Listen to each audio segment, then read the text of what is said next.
Bonjour à toutes et à tous. Aujourd'hui, je vais vous présenter une étude sur un algorithme qui est capable de prédire la consommation alimentaire journalière en temps réel de la truie en lactation. C'est une étude qui a été menée avec l'INRAE et l'INRIA dans le cadre d'un projet Digitag. Tout d'abord, quelques éléments de contexte sur l'alimentation. L'alimentation est au cœur de l'élevage à travers son influence sur le bien-être, le comportement et les performances des animaux, mais aussi son influence sur les performances économiques de l'exploitation à travers le coût alimentaire, ou encore les performances environnementales à travers les rejets de polluants dans le sol et dans l'eau. L'idée derrière l'alimentation étant toujours d'adapter les apports nutritionnels au plus près des besoins individuels.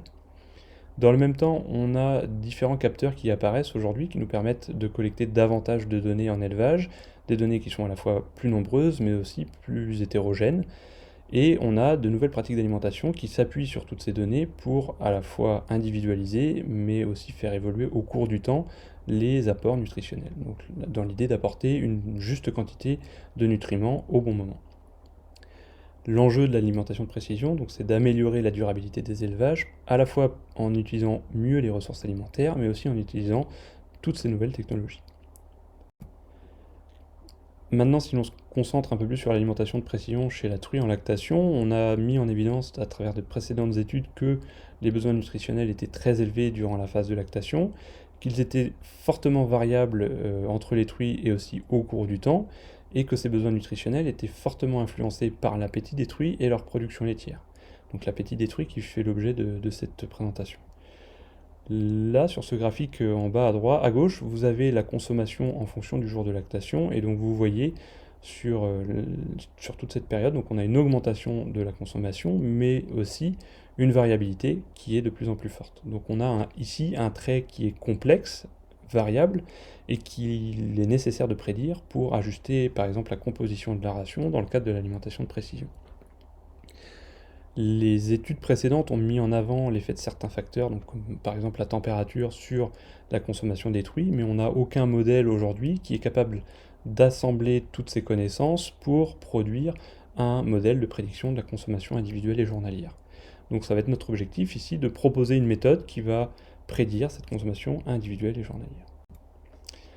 Notre approche, elle, va se baser sur des sciences des données et des sciences informatiques, donc à travers des méthodes de clustering de séries temporelles et de prédiction de séries temporelles. Donc tout d'abord, une série temporelle, qu'est-ce que c'est? C'est en fait, dans notre cas par exemple, simplement l'enregistrement des consommations successives de la truie au cours de sa période de lactation, donc avec un pas de temps journalier par exemple. Les méthodes de clustering en sciences des données, ce sont des méthodes qui ont pour objectif d'identifier des groupes de données homogènes au sein de bases de données, sans connaissance préalable sur la nature de ces groupes. Donc si on prend par exemple ici cet ensemble de truies, on va dans notre cas chercher à identifier des trajectoires alimentaires, donc des comportements alimentaires qui se répètent chez certains groupes de truies. Donc là par exemple avec 3 groupes de truies différents. Cette approche nécessite de fixer un paramètre que l'on appelle le paramètre K, qui va en fait être le nombre de trajectoires que l'on cherche à identifier dans notre base de données. On n'a pas de connaissance au préalable sur le nombre de comportements alimentaires que l'on cherche à identifier.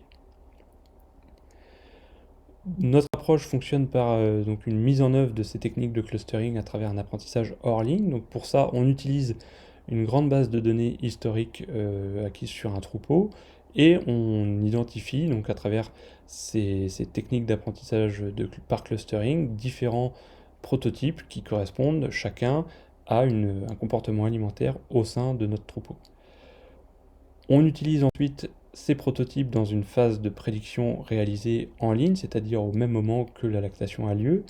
Donc là, on va combiner des données acquises en temps réel sur les truies avec les prototypes qu'on a identifiés au préalable de manière hors ligne. La première étape consiste à affecter une trajectoire connue à une nouvelle truie. Ensuite, à réaliser la prédiction de série temporelle, c'est-à-dire à prédire à un horizon de 1 jour, par exemple, la consommation de la truie. On utilise ensuite, à travers des applications type nutritionnel, cette prédiction. Et en fin de journée, on a la possibilité, grâce à des automates, d'enregistrer la consommation effectivement réalisée par la truie. Les données qui ont été utilisées et la méthode suivie donc, dans le cadre de cet essai, tout d'abord sur les données, on a constitué une base qui contenait plus de 39 000 séries temporelles, et chaque série temporelle était constituée de 20 consommations, des 20 consommations enregistrées après la mise bas de la truie. Ces 39 000 séries temporelles, elles ont été acquises dans 6 élevages différents. Concernant le clustering hors ligne, donc on a fait varier notre paramètre K entre 2 et 8 pour identifier entre 2 comportements alimentaires jusqu'à 8 comportements alimentaires au sein de notre grande base de séries temporelles. On a utilisé l'algorithme K-shape, qui est un algorithme qui correspond bien finalement aux particularités des séries temporelles dans notre étude, et on a suivi deux stratégies d'apprentissage. Une stratégie d'apprentissage élevage par élevage, donc dans un premier cas on réalise finalement le clustering dans l'élevage 1, puis dans l'élevage 2, etc., etc. Et une stratégie d'apprentissage globale, où là on mélange les données de tous les élevages et où on réalise l'étape de clustering sur cette base de données de séries temporelles mélangées. L'étape de clustering a été évaluée avec les indices silhouette et Kalinski-Arabas qui permettent de déterminer des situations où les séries temporelles au sein des clusters sont bien différentes d'un cluster à un autre et bien identiques au sein d'un même cluster. On a utilisé pour la partie prédiction en ligne 3 fonctions différentes. Une première fonction dite persistance qui est totalement naïve puisqu'elle n'a pas connaissance des prototypes que l'on peut calculer sur les données historiques du troupeau de l'élevage, donc il n'y a pas cette phase d'apprentissage là. On a une fonction 1f qui, elle, va utiliser les prototypes calculés hors ligne et qui va utiliser en temps réel simplement la consommation précédente de la truie.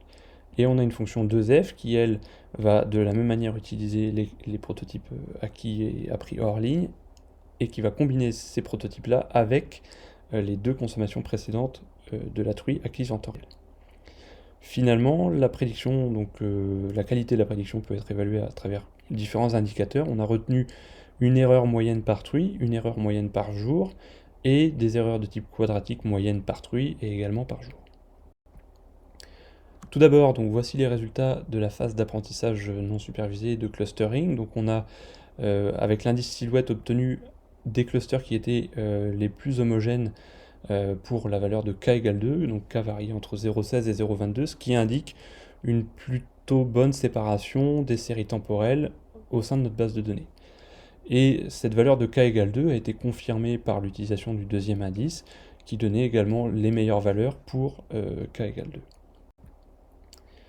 Au niveau des clusters et des prototypes que l'on peut obtenir dans la stratégie d'apprentissage globale, donc c'est-à-dire en mélangeant les données de tous les élevages, on obtient ces deux types de clusters avec des allures qui sont marquées par une augmentation de la consommation en début de lactation suivie d'une augmentation régulière mais moins importante à partir de j égale 10 dans le premier type de cluster, et dans le second type, une augmentation plus rapide en début de lactation, suivie d'une stagnation et d'un plateau à partir de j égale 10. On retrouve dans la stratégie d'apprentissage par élevage exactement le même type de cluster, avec les mêmes trajectoires que décrites sur l'apprentissage global. On passe maintenant à la partie résultats sur la prédiction en ligne, donc avec nos différents indicateurs. L'erreur moyenne par truie était la plus intéressante dans la stratégie de clustering à l'échelle globale, couplée à une fonction de prédiction qui utilisait les deux consommations précédentes de chaque truie. Donc on a là une erreur qui est centrée en 0 kg par jour, et on constate qu'avec notre fonction naïve persistante qui, elle, n'utilise pas la connaissance acquise sur les données historiques du troupeau, une erreur donc, qui montre une forte sous-estimation de la consommation réelle des truies, donc de l'ordre de 300 grammes par jour avec cette fonction. Si l'on regarde maintenant de façon dynamique cette même erreur, on retrouve notre fonction persistante qui est fortement pénalisée en début de lactation, mais qui ensuite, au fur et à mesure, une erreur qui a tendance à se rapprocher de 0. Et on regarde dans les autres stratégies, donc une erreur qui est tout au long de la période de lactation davantage centrée en 0, donc ce qui nous intéresse. L'inconvénient de l'erreur moyenne, c'est que les erreurs peuvent se compenser de jour en jour, donc on a utilisé l'erreur quadratique pour avoir un autre aperçu de la qualité de prédiction.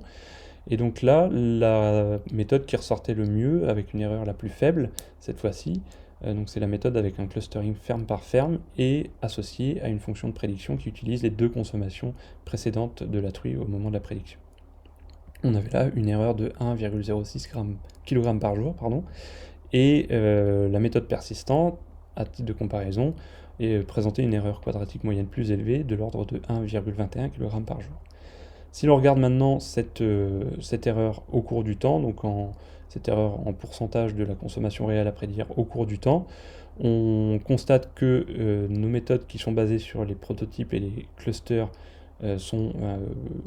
présentent une erreur plus faible en début de lactation, tandis qu'à partir de J égale 8 ou 10, on a une erreur quadratique qui se rapproche de celle obtenue avec la fonction persistante. Quelques éléments de discussion et conclusion à présent. Donc on a pu mettre en évidence au sein de cette grande base de données des trajectoires alimentaires qui étaient peu nombreuses mais qui étaient récurrentes d'un élevage à un autre. On a des niveaux de consommation sur les trajectoires qui sont propres à chaque élevage et au niveau de performance de chaque élevage. Et on a une méthode de prédiction qui est basée sur les consommations récentes de la truie, mais aussi sur ses comportements alimentaires qui sont identifiés dans les données historiques du troupeau.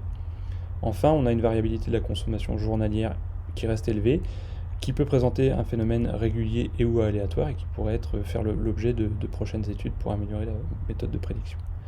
Enfin, on a une approche qui nécessite peu de ressources informatiques et qui pourrait être utilisée dans le cadre de l'alimentation de précision pour adapter la composition de la ration en fonction de l'appétit de la truie.